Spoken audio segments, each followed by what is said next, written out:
রাতভর রুশ ক্ষেপণাস্ত্রের আঘাতে কেঁপে উঠল কিয়েভ। যুদ্ধ বন্ধের বদলে ইউক্রেনে দফায় দফায় হামলা করেছে রাশিয়া। হামলার আগে ইউক্রেন জুড়ে সতর্ক সাইরেন বাজলেও বুধবার রাতে দেওয়া হয়নি আগাম বার্তা। এবার ৫ শতাধিক ড্রোন আর ৩১টি ক্ষেপণাস্ত্র ব্যবহার করেছে রাশিয়া। ইউক্রেন সামান্য প্রতিরোধ গড়তে সক্ষম হয়, কিন্তু ৩১টি স্থানে আঘাত করে ২৬টি ভবন ধ্বংস করে রুশ সেনারা।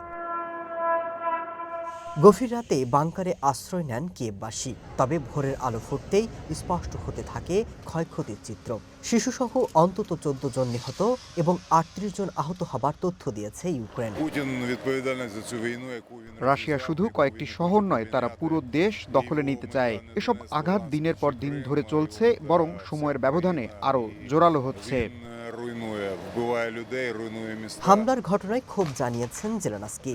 বলেন, শান্তি প্রতিষ্ঠায় আমেরিকার প্রেসিডেন্ট ডোনাল্ড ট্রাম্পের প্রচেষ্টার জবাব বিশ্ববাসীর সামনে দেখিয়েছে রাশিয়া। তারা আলোচনার টেবিলের বদলে ব্যালিস্টিককে বেছে নিয়েছে। যুদ্ধের অবসানের বদলে হত্যাযজ্ঞ চালিয়ে যাওয়ার পথ গ্রহণ করেছে বলেও তিনি মন্তব্য করেন।